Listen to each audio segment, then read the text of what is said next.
On May 19 of 1884, a yacht known as the Mignonette departed the English port of Southampton bound for the coast of eastern Australia. Constructed in 1867, the 52-ton cruiser had been purchased by an Australian lawyer named Jack W., who sought a suitable crew to transport her to Sydney. But it was no small feat. Many experienced sailors noted that the yacht was an inshore boat unsuited to long voyages in open waters.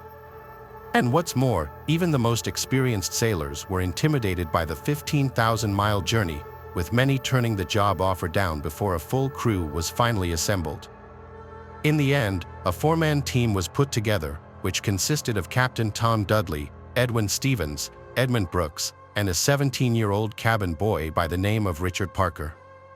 Almost 2 months into their journey, the crew of the Mignonette found themselves sailing into a gale around 1,600 miles northwest of South Africa's Cape of Good Hope. Despite the fierce winds, their journey was progressing steadily. Then, in order to enjoy a good night's sleep, Captain Dudley gave the order to heave to. In sailing, heaving to is a way of slowing a vessel's forward progress, as well as fixing the helm and sail position so that the vessel does not have to be steered, is commonly used as a way for sailors to take a break or to wait out strong or contrary winds. However, just as the maneuver was completed and young Richard Parker was sent below to prepare tea, a freak wave struck the Mignonette, damaging a bulkhead and causing vast amounts of seawater to flood into her hold. Realizing the yacht was doomed, Captain Dudley ordered his 3 crew members to man their single 13-foot lifeboat. The lifeboat was of flimsy construction, with its boards only a quarter-inch thick, but as the Mignonette began to list and groan, it proved the crew's only source of salvation. Just minutes later, the crew watched as the Mignonette disappeared below the waves, having managed to salvage nothing but a few pieces of navigational equipment and 2 tins of turnips. At first, Captain Dudley managed to stabilize the lifeboat by constructing an improvised sea anchor, a device reminiscent of a kind of waterborne parachute. It dragged behind the lifeboat, slowing its progress slightly and allowing for more effective manual steering. The captain also determined that they must have been around 700 miles from the nearest dry land, meaning that they were unlikely to be rescued anytime soon. During their first night at sea, the crew was forced to fight off a great white shark using nothing but their oars. The next morning, they were able to catch a sea turtle by simply dragging it out of the water. This yielded about 3 pounds of meat each, plus the bones, which, along with the tins of turnips, lasted until July 17th. The sailors planned on drinking the turtle blood to stave off fatal dehydration, but after it became contaminated with seawater, they began imbibing their own urine. By July 20th, the teenage cabin boy Richard Parker had become so sick of drinking his own urine that he began slurping up handfuls of seawater. This only exacerbated his dangerous levels of dehydration, and he fell unconscious shortly afterward. Around the same time that young Parker began to drift into unconsciousness, Dudley, Stevens, and Brooks began discussing the prospect of cannibalism. On July 24th, Dudley told the others that it was better for one of them to die so that the others would survive and suggested they should draw lots. Brooks refused, but that night, Dudley once again raised the matter and pointed out that while the childless cabin boy was most probably dying, he and Stevens had wives and families to take care of. The boy would be mourned, but unlike their women and children, his parents would not starve without his wages. This appeared to have been the most effective method of argument, as the next morning, Captain Dudley and Edwin Stevens made the decision to kill Richard Parker, ensuring his blood was fresh enough to drink. Brooks, who had refused to take part in the earlier discussion, claimed he neither agreed nor disagreed with the decision. Captain Dudley then said a prayer, and with Stevens holding the boy still in the event that he woke up, the captain pushed his penknife into Parker's jugular vein and ended his life. Once Parker's heart had ceased to beat, the 3 surviving sailors began butchering his body. Ironically, and despite his early reticence, it was reported that Edmund Brooks was ravenous in his consumption of Parker's flesh, while Edwin Stevens appeared to have a change of heart and ate very little. Speaking of the scene that followed, Captain Dudley later said, "I can assure you I shall never forget the sight of my 2 unfortunate companions over that ghastly meal. We were like mad wolves who should get the most, and for men, fathers of children, to commit such a deed, we could not have our right reason. Just a few days later, the survivors were still feasting on Parker's remains when they spotted the sail of a passing ship named the Monuma and successfully garnered its attention.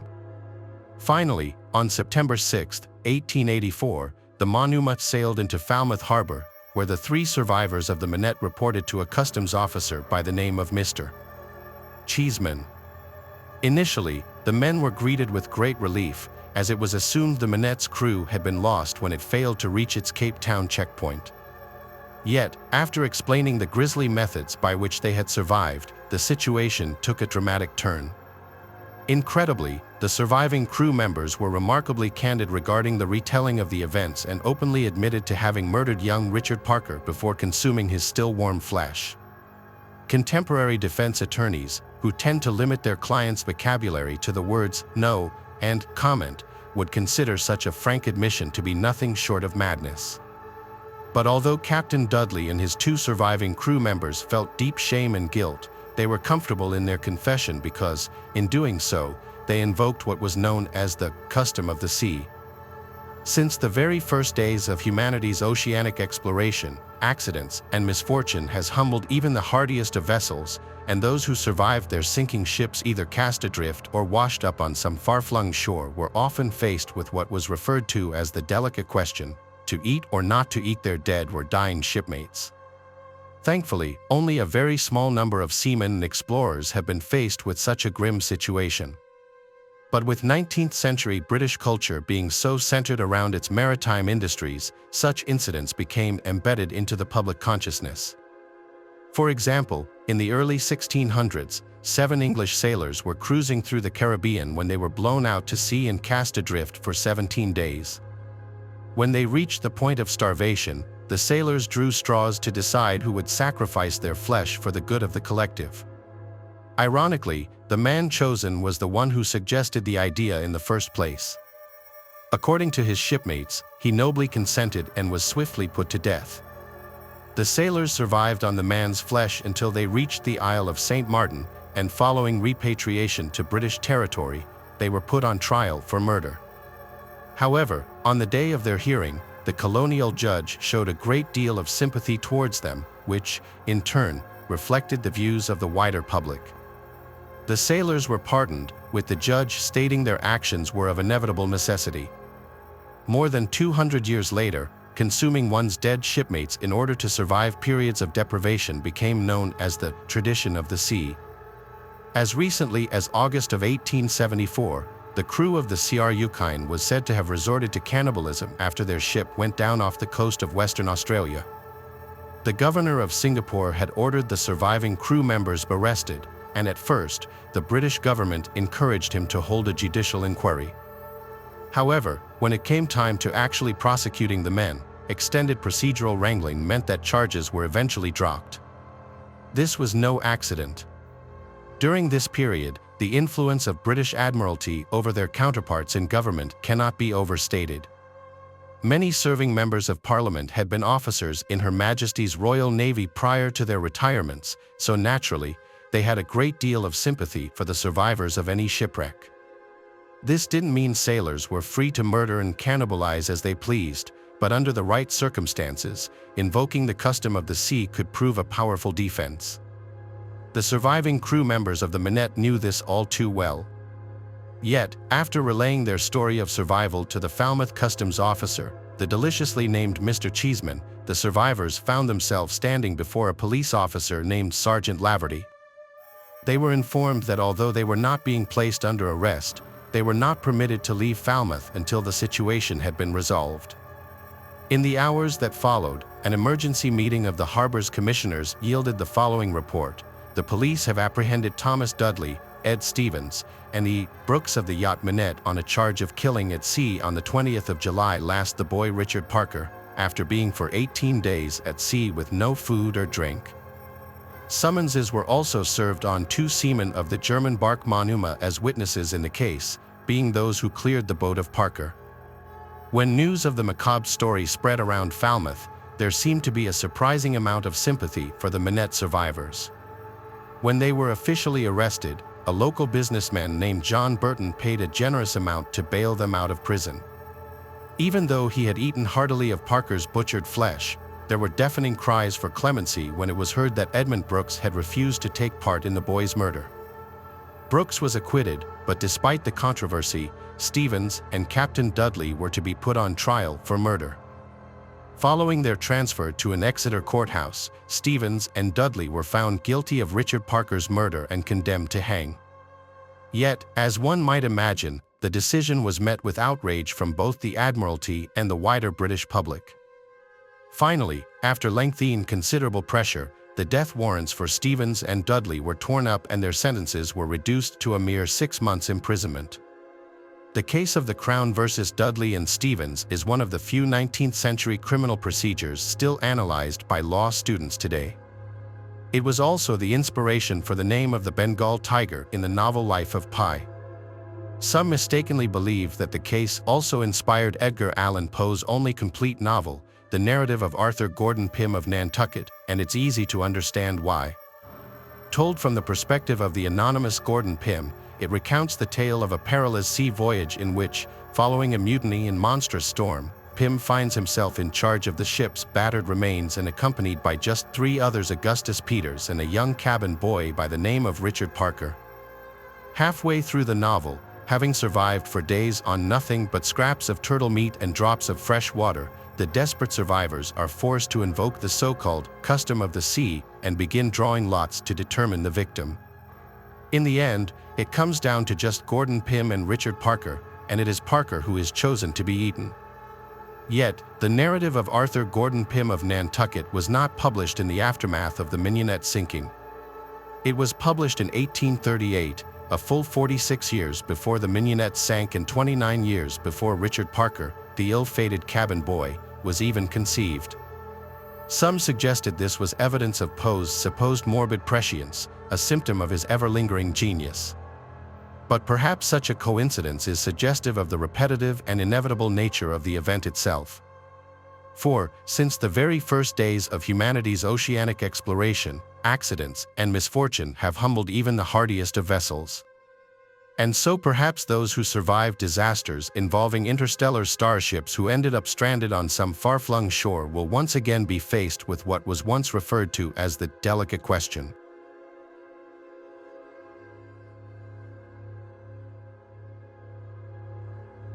I live on the east coast of the United States. Recently, I moved to Florida from Georgia and figured it would take a couple of days to sail my boat down there to our new waterfront house. I didn't have any cars with a tow hitch to carry the boat, let alone a trailer to carry it with, so sailing it seemed like the best option. While my wife finished up moving the rest of the stuff to our new house, I kissed my family goodbye and set sail. None of them were really willing to come with me on this adventure, and I didn't blame them. But anyway, I brought enough food and gas to last me the whole trip. The first day was a breeze. I got some sleep, then sailed for 10 hours the next day, with breaks in between, of course. By nightfall, I went to bed in the cabin. Sleeping in a rocking boat isn't exactly the easiest thing to do, so I was up for hours rolling around on my sides, trying to find a comfortable position, trying to press my head firmly enough into the pillow, thinking it would hide the unbearable feeling of the boat rocking over the ocean surface. Eventually, I heard sounds coming from above my head that I could best describe as small thumps, and it sounded like someone walking on my boat. I couldn't tell yet. With a medium-sized fishing boat floating out in the ocean, random sounds like creaks and thumps are going to be made, but these thumps were coming so rapidly and consistently. I started to get sick with the thought that someone out this far could be on my boat. I had to get out and look, but I wanted to be quiet. So, I opened the cabin door very slowly. But before I could even open it all the way, I heard a big splash in the water. It sounded to me like someone or something jumped into the water. I was honestly scared I wasn't alone, even though it made no sense to me. I didn't want to go outside. I felt I should move the boat away from whoever or whatever was out there in the water. So, I ran outside to the cockpit and started the boat engine. I gave the boat some gas and got myself the hell away from there immediately. I heard my boat bump into something in the water. Not something heavy enough to cause any kind of impact, but heavy enough to hear it and slightly feel the boat bump. I didn't see what it was because, to be honest, I wasn't paying attention to whatever was out in the water. Plus, the lights weren't on anyway. I sailed for a few hours in the deep night because I was wide awake anyway. When I started to get tired, I killed the motor and went back to bed. Emphasis on the word bed, not sleep, because even though I felt tired, I was still having trouble falling asleep. I figure half an hour passed, and I started hearing more thumps. This time, the thumps seemed louder and more clear for some reason. In a split second, my heart started racing again. The thumps were consistent and deliberate sounding. Again, no way it was just boat noises. I felt like I was being followed by someone. I couldn't just sit there and hide in the cabin like this all night. I had to sum up the courage to go outside again. But when I checked, there was no one on the entire boat. Was it my imagination? Were these sounds really just coming from the boat? I decided that must have been the case and once again went back inside the cabin to bed.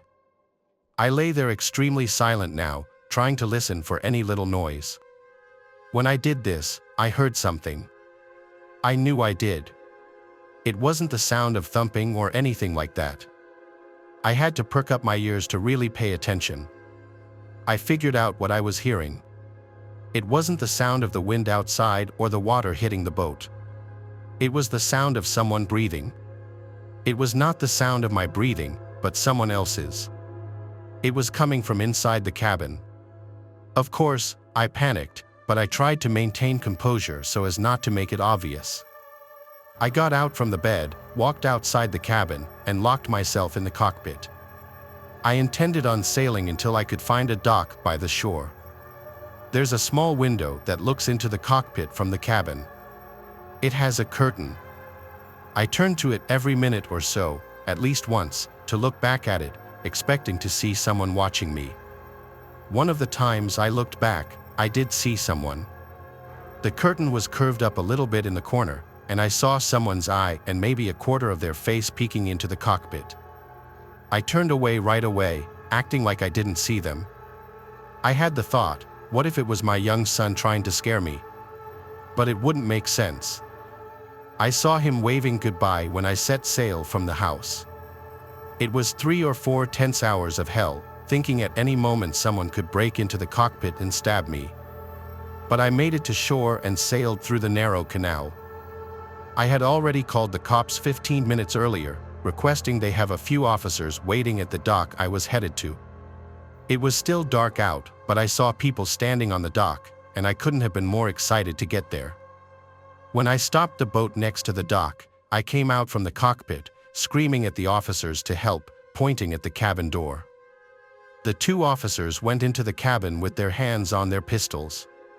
10 seconds later, I heard them yelling at someone.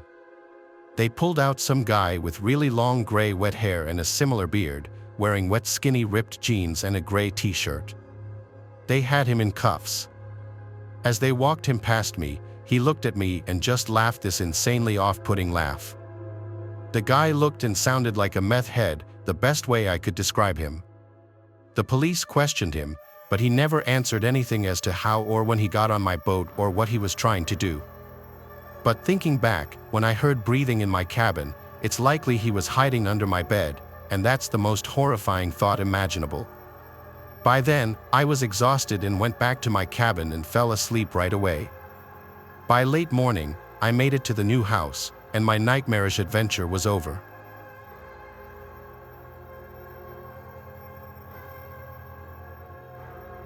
Back in late August of 1989, my friend and I set out on a 3-week sailing trip. Our job was to sail a 40-ton yacht named Tamaro from French Polynesia to San Francisco, and we were being paid handsomely to do so. We had years of sailing experience between us, but the 5,000-mile journey was the furthest either of us had ever been on. We were confident that we could do it, but early on, there was a worrying change in the weather's forecast. Statistically, hurricanes happened really late in the South Pacific and tend to arrive in mid to late October, so by setting sail in late August, we figured that we'd avoid the worst of the bad weather. But as the saying goes, man proposes and God disposes. 3 weeks into our voyage, we were faced with a Category 4 hurricane, which whipped up waves as high as 20-story buildings. We'd sailed through gales and storms before, but never a hurricane. We tried to escape it for 3 days, but the boat could only go 15 miles per hour, and so eventually, it caught up with us. It was too late for us to turn around and escape, so we had no choice but to brave it head-on. We put on our raincoats and boarded up the yacht, all while 140 miles per hour winds and 40-foot waves battered against the boat. The wind and rain felt like BB pellets on our skin, and it was like nothing we'd ever felt before. But we were still confident of being able to handle the situation. We just had to wait for the worst to be over. At one point, I remember heading below deck to get something, and then I suddenly heard my fiancé yell out, "Oh my God." We got caught in a massive wave. I was thrown off my feet, and the last thing I remember is my head smashing into something before everything just went fuzzy. I think I must have been out for a minute or two because when I woke up, there was blood all over my face and raincoat, and I was lying on the floor. I couldn't hear my fiancé, so I went topside to check on him. The last I'd seen of him, he was strapping himself into the safety harness, but when I went to check on him, the harness was empty and he was nowhere to be seen. I remember screaming, but I knew I had to pull myself together. There'd be time to grieve later, and if I didn't focus on the task ahead of me, people would end up grieving me too. I knew the yacht had suffered irreparable damage that would make it impossible to sail. The navigation system, engine, and even the sails were all waterlogged or shredded beyond repair. But even worse, the yacht itself was taking on water at crazy speeds. My instincts kicked in, and I started pumping water out of the cabin before using the storm jib and a broken pole to create an improvised sail. The only tools I had at hand were a sextant and a watch, but I had enough sailing experience to use them to navigate to land. After 41 days of drifting in the Pacific, rationing my canned food and water, I finally spotted land. It turned out to be the Hawaiian island of Hilo, and as I slowly drifted towards the harbor, I was spotted by a Japanese ship and rescued. For weeks afterward, I kept one of my fiancé's old shirts wrapped around my pillow. His scent was the only thing that got me through. I put all the pain and grief to the back of my mind, and once I was safe, it all came gushing out of me like water through a broken dam. It took me many years to get back to sailing, and these days I'm much more cautious about the jobs I accept.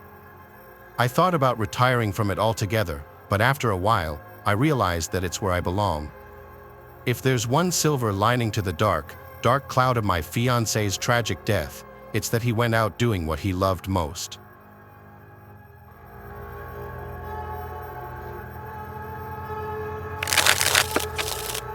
Thanks for watching the video. Subscribe to the channel and turn on notifications to watch the latest videos.